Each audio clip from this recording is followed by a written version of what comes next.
மாதிரி ஒரு தொகுதி சென்னையில் இருக்கிறது எனக்கே தெரியாது, வெக்கமாக இருக்குது எனக்கு. நான் ஒரு அட்வொகேட்டு எல்லாம் பார்த்துருக்கேன், வெக்கமாக இருக்குது. நான்லாம் கிராமத்தில் கூட கேள்விப்பட்ட விஷயம் சிட்டிக்குள்ளே நடக்குது.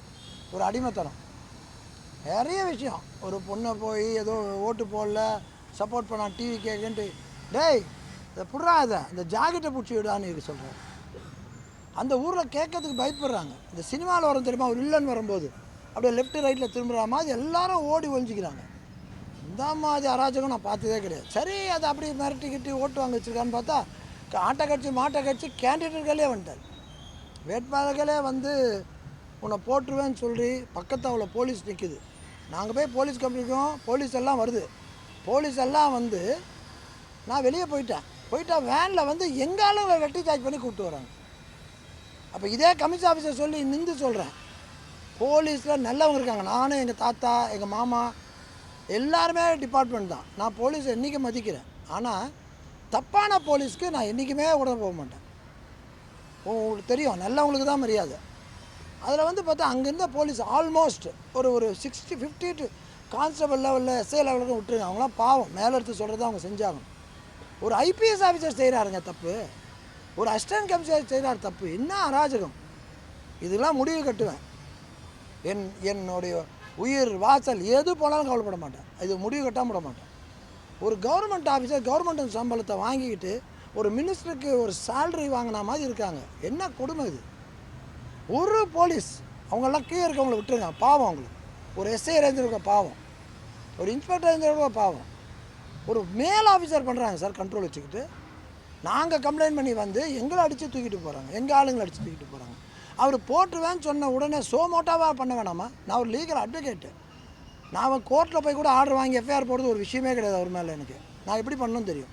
நான் பண்ண போகிறேன்னு சொல்லி என்ன அன்றைக்கி ஃபெயிண்ட் ஆகி விழுந்து சென்னை நேஷ்னல் ஹாஸ்பிட்டலில் போய் அட்மிட் பண்ணிட்டாங்க. ஃபெயிண்ட் ஆகி விழுந்துட்டேன், லோ பிபி, லோ பல்ஸு, இன்னும் 20 நிமிஷம் லேட்டாக வந்தால் இறந்து போயிட்டான்னு சொல்கிறாங்க.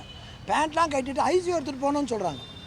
ஐசியூ எடுத்துகிட்டு போகிறான்னு சொல்கிறதுக்கு ஒரு எவ்வளோ தான் அவர் ஃபோன் பண்ணிட்டார் சேகர் பாபு, சென்னை நேஷ்னல் ஹாஸ்பிட்டலுக்கு.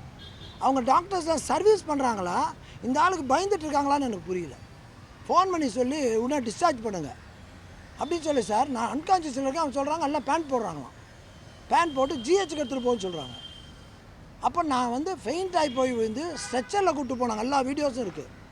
ரிப்போர்ட்டில் இப்படி எழுதுனவங்க அப்படியே ரிப்போர்ட்டை மாற்றி நான் கான்ஷியஸாக வந்தேன்னு எழுதுகிறாங்க. ஏன்னா ஏஆர் காப்பி அங்கே ஆயிடுச்சுன்னா உங்களுக்கு தெரியும், அங்கே வந்து நான் என்ன பொசிஷனில் இருக்கேன்னு சொல்லணுமா, நோ எக்ஸ்டர்னல் இன்ஜுரி, இப்படிலாம் ரிப்போர்ட்டை கொடுத்து பல்ஸ் கட்டாக இருக்குது, பிபி கட்டாகுன்னு கொடுக்குறாங்க.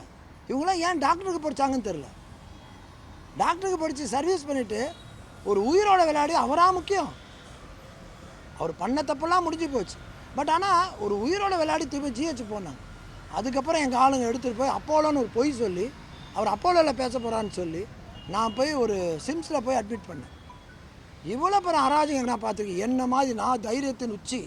உலகத்திலே பணக்காரன் சொல்லுவாங்க, உலகத்தில் தைரியக்காரன் யாருன்னா சினோர் அசோக். நீங்கள் ரெக்கார்ட் பண்ணிக்கோங்க. உலகத்திலே தைரியக்காரன் சினோர் அசோக். எல்லாரையும் நியாயத்தில் லீகலாக போராடுவேன், இல்லீகல் போக மாட்டேன். அவ்வளோ தைரியக்காரன். என்னையே ஆம்புலன்ஸை சுத்த விட்டு அதை விட்டு போய் தங்குறாங்க. சிம்ஸில் ஆளை போட்டு விசாரிக்கிறாங்க என்ன ஆச்சுன்ட்டு. இதில் சொல்கிறாரா அவர், நான் 3 பேர் ஜிஹெச்சில் போட்டு வச்சுட்டேன், நான் அடித்தா மாதிரியும். எல்லா வீடியோவில் ரெக்கார்டு இருக்குது. நான் இப்படி நின்றதை தவிர அவர் பேச தவிர நான் என்ன பண்ணேன்? நான் அடித்தேன்னா அவங்கள கத்தி வச்சுக்கிட்டு நான் அடிக்க முடியுமா? முதல்ல நான் அடித்தேன்னு சொல்லி 3 பேர் அட்மிட் பண்ணியிருக்காங்களாம். நான் எஃப்ஐஆர் கொடுத்தா அவர் எஃப்ஐஆர் 3 கம்ப்ளைண்ட் கொடுப்பாராம். நான் ஒரு அட்வொகேட்டு.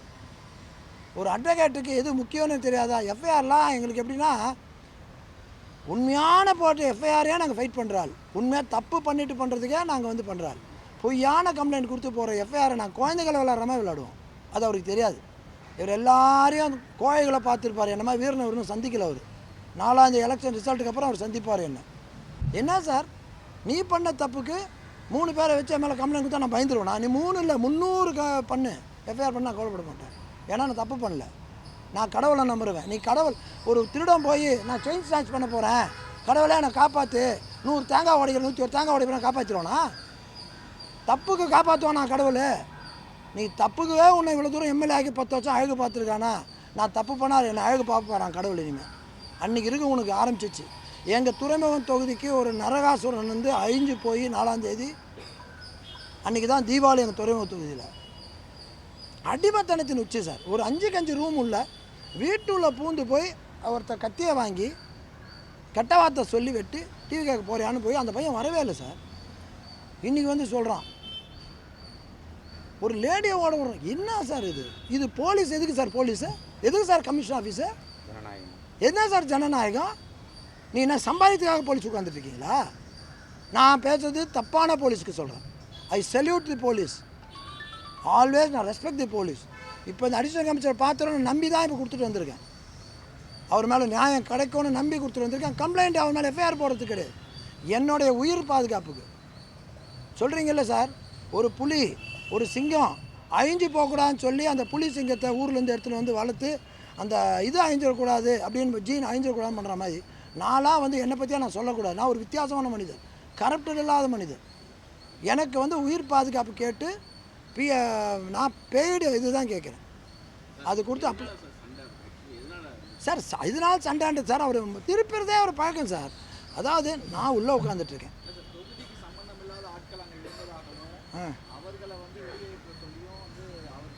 சார் நான் சார் இதுக்கு மேலே சார் நான் அரசியல்லாம் வராது சார். இல்லை சார், நான் அரசியல் எனக்கு வராது சார். நான் கடவுளை நம்புறேன் சார். மனசாட்சி தவிர எதுவும் பொய் பேச வராது சார். நான் ஒரு வித்தியாசமான அரசியல்வாதியே கிடையாது சார். நான் சராசரி மனுஷன் சார். ஆண்டவன் பார்த்துக்குப்பான் சார். இதுக்கு மேலே பதில் ஒன்றும் இல்லை சார். நீங்கள் கேட்குற கேள்விக்கு மன வருத்தத்தில் எனக்கு ஒரு மாதிரி எமோஷனில் பேசுகிறேன். அதாவது சார், நான் பாட்டு உட்காந்துருக்கிறது 5:20க்கு நீவி குடும்பத்தை வந்துட்டு ஃபோனை வச்சு எல்லாம் ரெக்கார்டு இருக்குது சார், பொருளை போட்டு வா அப்படின்னு சொல்லி 60 பேரை வந்து கட்சி சார் கட்டணும். ரெக்கார்டில் இருக்க சார். வெளியாள் இருக்காங்க துரத்த வரேன்னு சொல்லி நீ வெளியால் கூப்பிட்டு வந்தது கரெக்டாக சார். என் புள்ள வந்து டி நகர் தொகுதி சார். என் புள்ள அங்கே வெளியே தொகுதி தான், அவன் இருக்கக்கூடாதா? என்னோடய ஜூனியர் ஒரு அட்வொகேட்டு. நான் எலெக்ஷன் நிற்கும் போது எனக்கு ஹெல்ப் பண்ணுறது யார் பண்ணுவாங்க? எனக்கு ஒரு பர்சனல் அசிஸ்டன்ட் இருப்பான் மருந்து கொடுக்குறதுக்கு, அவன் வெளி தொகுதி இருப்பான், அவன் கூட நிற்கக்கூடாதா? நான் என்ன ரவுடி பசங்களை நிற்க வச்சேன்? ஒரு ஆளை ப்ரூவ் பண்ணு. என்னோடய ஜூனியர் அட்வொகேட்ஸு எங்கள் ஆளை உட்காந்து கேன்வஸ் பண்ணிட்டுருக்கோம், எங்கள் ஆஃபீஸில் இருக்கோம். அப்போ நீ எங்கள் ஆஃபீஸில் வந்துட்டு நீ வெளியால் வந்தேன்னு சொல்கிறது மாற்றுறது இல்லையா? அதாவது தேங்க்யூ சார், தேங்க்யூ. நம்ம அதாவது இதை பண்ணும்போது சார், நான் வந்து எல்லாமே பூத்துக்கு பசங்களை போட்டு வச்சுருக்கேன். யார் எங்கள் டிவிகே பசங்களையும் என்னோடய பர்சனல் ஜூனியர்ஸை போட்டு வச்சுருக்கேன். ஏன்னா இவர் கில்லாடி அதில். அதாவது என்ன சொல்ல மோனோ ஏதோ பின்ட்ராப் இதில் பயங்கரமாக தப்பு பண்ணுவார் அப்படின்னு எல்லா ஆட்சியிலும் சொல்லுவாங்க. அப்போ இவர் நாங்கள் வந்தால் பூத் கேப்சர் பண்ணி ஓட்டு போட போகிறான்றனால அவங்கள யாரும் நான் வர வைக்கல. அன்றைக்கி நான் வர வச்சுருந்தா பெரிய சண்டையாக இருக்கும். ஏன்னா அவர் கூட இருக்க ஆளுங்க காசு வச்ச ஆளுங்க. இங்கே இருக்கிற 5 பேரை பார்த்துக்கோங்க சார், சேலஞ்ச் பண்ணுறேன் சார். பயப்படுத்தியோ 10 கோடி 100 கோடி கொடுத்தா இவங்களை வாங்கிட்டீங்கன்னு சொன்னால் எம்எல்ஏ பதவியை ரிசைன் பண்ணிடுறேன். நான் எம்எல்ஏ ஆன பிறகு ரிசைன் பண்ணுறேன். இந்த 5 பேர் நோட் பண்ணிக்கோங்க. இந்த 4 பேரை என் கூட எல்லாம் காசுக்காக வரவங்க கிடையாது. ஆனால் அவர் கூட இருக்கவங்களாம் காசுக்காக. அவர் கூட இருக்கவங்களே எனக்கு ஃபோன் பண்ணி நிறைய மெசேஜ் கொடுத்தாங்க. இப்போ சொல்கிறேன், ஏன்னா உன்னோட ஹேபிட்ஸ் இல்லை, ஆட்டிடியூடு சார். ஒரு காக்கா இறந்தால் 100 காக்கா மேலே சுற்றுது. ஒரு மனுஷனுக்கு மனுஷன் தான் சார் ஆறுதல். நீ அந்த மனுஷங்களே மிருகமாக நடந்துட்டா எப்படி உன் கூட நிற்பான்? உன் கூட இருக்க யாருமே இல்லை. எப்போ தெரியுமா நீ தோற்ற பிறகு உன் பின்னாடி ஆள் இல்லைன்னு ஏங்க வைப்பார். அன்றைக்கி தான் நீ பண்ண தப்பு தெரியும். இப்போ தெரியாது, ஈச்சாவில் படுக்கும்போது தெரியும் வழி. திட்டம் எனக்கு வரல, ஆனால் இவர் ஆளுங்களை போட்டு வச்சு அந்த நியூஸ்லாம் வருது. ஜிஹெச்சில் அட்மிட், இன்னொரு ஜிஹெச்சில் அட்மிட் பண்ணியிருக்காங்க. எங்கள் வீட்டாண்ட ஆட்டோவில் வந்து 4-5 பேர் வந்துட்டு போயிருக்காங்க. இதேமாதிரி கட்சி கட்டிக்கிட்டு வந்து போயிருக்காங்க. என் வேலைக்காரமாக தெரியல அயன் பண்ணுறவன் சொல்கிறான் சார் யாரும் வந்தேன். இது மாதிரி நடந்ததே கிடையாது. நான் பாதுகாப்பு இருந்து போலீஸ் காப்பில் இது கேட்டிருக்கேன். பிஎஸ்ஓ கன்மேன் நான் பே பண்ண செக்யூரிட்டி கேட்டிருக்கேன். ஏன்னா 4ஆம் தேதி கவுண்டிங்கு உங்களுக்கு தெரியும். சேப்பாக்கு அது எல்லாமே அங்கே வருது. அது பெரிய உங்களுக்கு தெரியும். நான் யாரும் சொல்ல வேணாம் சார், நான் கட்சி பேரே சொல்லலாம். உங்கள் மனசாட்சி தொட்டு கட்டுப்பாட்டுக்கோ உங்களுக்கு யார் பண்ணுவாங்கன்னு தெரியும். அவ்வளோ பேர் 5 தொகுதி சேர்ந்து நடக்குது. அங்கே ஒரு பெரிய ஒரு மாஸ்டர் பிளான் வச்சுருக்குதா எனக்கு வந்த நியூஸ். ஜெயிச்சு ஏன்னா ஜெயிக்கிறது ஏன் சார் வாக்குச்சாவடி குயின் மேரிஸ் காலேஜில் அதில் வந்து எங்களுக்கு நியூஸு. அதில் வந்து என்னென்னா சார் ஃபுல் லீடிங்கில் வந்துட்டோன்னா யாரும் ஒன்றும் பண்ண முடியாது சார். நேராக 300 ஓட்டு 400-500 வருதுன்னு வச்சுக்கோங்களேன். ஃபார் எக்ஸாம்பிள் நான் வந்து கடவுள் கிடையாது, நான் லீடிங்கில் ஜெயிப்பேன்னு அவங்கள மாதிரி பொய் சொல்ல விரும்பலை. மற்ற மாதிரி அப்பா நான் லீடிங்கில் ஜெயிப்பேன், போய் கீழே கட்சிக்கு இண்டிபெண்ட் நிற்கிறேன் நான் ஜெயிச்சிருவேன், எம்எல்ஏ ஆடுவேன், நான் அப்படி சொல்ல வரல. நான் ஜெயிச்சிருவேன்னு சொல்கிறது வந்து மார்ஜினில் தான் ஜெயிப்பேன்னு சொல்லுவேன், லீடிங்கில் ஜெயிப்பேன்னு தெரியல. அது அளவுக்கு தெரியல. அந்த மார்ஜினில் வரும்போது பூத்தில் உட்காரவங்க எல்லாம் மிரட்டுறதுக்காக டிவி கேட்குற போனால் என் தைரியமான என் தம்பிங்களை போட்டு வச்சுருக்கேன் பூத் கவுண்டிங்க்கு. ஏன்னா நீ அவங்கள ஒன்றுமே பண்ண முடியாது, அங்கே பண்ணுறதா பிளான் வச்சுருக்காங்க. அப்போ அந்த டைமில் எனக்கு பாதுகாப்புக்கு ஒரு கன்மேன் இருந்தால் எனக்கு நல்லது தானே. ஏன்னா இன்னும் ஆட்சி 4ஆம் வரைக்கும் அவங்க ஆட்சி தான் இருக்குது. அப்போ போலீஸ் எல்லாம் பயப்படுறாங்க. அவங்கள நான் மனசார பண்ணுறாங்கன்னு சொல்ல வர மாட்டேன். ஒரு மேல் ஆஃபீஸர் பயந்தானே சார் ஆகணும். நான் சொல்லும் போது இவங்க கேட்டு தானே ஆகணும். அந்த மாதிரி சபார்டினேட் சொல்கிறத கேட்டாகிறதுல இருக்காங்களோ யாரும் மனசாட்சி இல்லாத போலீஸ்காரங்களும் மனுஷன் தானுங்க சார். தப்பு செய்யலை, மேலே சொல்லிட்டான், விருப்பம் இல்லாமல் செய்கிறாங்க. அதில் நிறைய போலீஸ் தான் எனக்கே ஃபோன் பண்ணாங்க, சார் இப்படிலாம் இருக்குது பார்த்துக்கோங்க, நான் ஒன்றும் பண்ண முடியாது, மேலே சொல்லலாம் செய்யணும்னே சொல்கிறாங்க நிறைய ஆஃபீஸர்ஸ் எல்லாருமே. அதனால் கன்னு அப்ளை கேட்டு போட்டிருக்கேன். அதாவது என்னை பாதுகாக்க உரிமை எனக்கு இருக்குது இல்லையா, அதை யாருக்களை கடவுள்களை முறையிடாமல் இவர்களை முறையிட்டிருக்கேன், நியாயம் கிடைக்குதான்னு பார்க்கலான்ட்டு. அது தெரிஞ்சு இல்லைனா கூட நான் கோர்ட்டுக்கு போய் ஆர்டர் வாங்கிடுவேன். அது வந்து ஷார்ட் ஆஃப் டைம், ஏன்னா வெள்ளிக்கிழமையோட கோர்ட்டு முடியுது, வியாழக்கிழமையோட கோர்ட்டு முடியுது. அதனால் இவங்க டிலே பண்ணி எனக்கு கொடுக்கலன்னு சொன்னாங்கன்னா நான் அப்புறம் கோர்ட்டு போய் வாங்க முடியாது. அப்போ 4ஆம் தேதி எனக்கு எதாவது நடந்ததுன்னா என் பொண்டாட்டி பிள்ளைக்கு யார் பதில் சொல்லுவீங்க? 2 வார்த்தை அப்படின்ட்டு நாயை கத்துறாமல் சொல்லிட்டு போயிடுவாங்க ஜனங்க, பாவம். ஆனால் நான் இருக்கணும், சமுதாயத்துக்கு நான் மாற்றத்துக்காக இருக்கணும். இன்றைக்கி கூட ஒரு மீட்டிங் வச்சுருந்தேன், டிவிக்கு எல்லோரும் சொன்னேன், ஹெல்மெட் போடாமல் போனால் மாட்டினா நான் வரமாட்டேன், குடிச்சிட்டு வண்டி ஓட்டினா வரமாட்டேன், நீ போய் ஒரு திமுக நாளைக்கு போய் அடிச்சுனா வரமாட்டேன். அவன் தான் பண்ணான்னு நீ ஆட்சி பிடிச்சவொடனே நீ போய் அடிக்கக்கூடாது, எந்த வித அன்பால் மாற்றணும். நீ போய் ஒரு 10 பேர் சேர்ந்து ஒரு திமுக அடிச்சுட்டு போலீஸ் இருக்குன்னு பண்ணனா அப்புறம் நாளைக்கு போலீஸ் எதுக்கு இருக்குது? நாளைக்கு நாங்கள் வந்த பிறகு நாங்கள் சொல்கிறதான் போலீஸ் கேட்கலாம் நான் வச்சுக்கவே மாட்டேன் சார். ஏன் திமுககாரன் இன்றைக்கி சொல்கிறேன் ஒரு டிஎம்கேக்காரன் அடிச்சிருந்தாருன்னா அந்த இதெல்லாம் நான் தலையாட மாட்டேன், நீ போய் பார்த்துக்கூடாதுன்னு சொல்கிறேன். இதுதான் என் குணம்.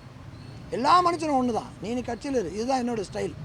அதனால் அந்த தொகுதியை மாற்றி அந்த போதையில் இருக்கிறவங்களெல்லாம் மாற்றணுன்ற எண்ணத்துக்கு தான் நாங்கள் போகிறேன், நல்ல எண்ணத்துக்கு தான் போகிறேன். அதற்காக எனக்கு கடவுள் கூட இருப்பார் நம்புகிறேன். இந்த பிஎஸ்ஓ கேட்டிருக்கேன், கடவுள் மேலே இருக்க நம்பிக்கை, எனக்கு போலீஸ் மேலே நம்பிக்கை இல்லை, கடவுள் மேலே நம்பிக்கை. அவங்க மைண்டை மாற்றி எனக்கு கொடுத்துருவாருன்னு நினைக்கிறேன். அப்படி கொடுக்கலனாலும் உடனே இன்றைக்கே கொடுத்துட்டாங்கன்னா நல்லா, இல்லைன்னு சொல்லிட்டா நான் நாளைக்கு கோர்ட்டில் போட்டு வாங்கிடுவேன். 2ல் 1 இல்லைனா இன்றைக்கே கொடுத்துருங்க. இழுத்தடிச்சு இந்த பர்மிஷன் டிவிக்கே கொடுத்தா மாதிரி பண்ணாதீங்க. அதுதான் போலீஸ் கேட்டுக்கொண்டது. கமிஷனரை நம்புகிறேன், அடிஷனல் கமிஷனரை நம்புகிறேன், வேறு யாரும் நான் நம்பலை. Thank you sir, thank you. அது கொடுத்து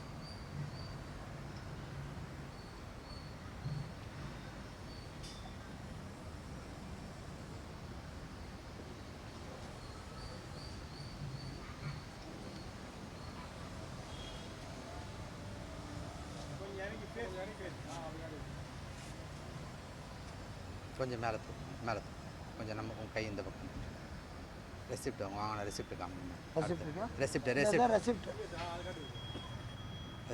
அதை கீழே எடுத்து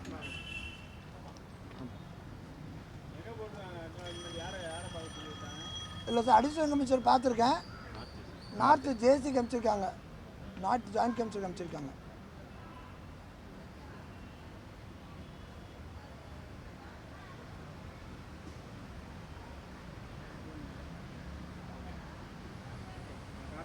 போதுமா சார்? தேங்க்யூ. ஏன்னா உங்களுக்கு தெரியும், ஆர்பர் தொகுதியில் சினோர் அசோக் என் பேர்.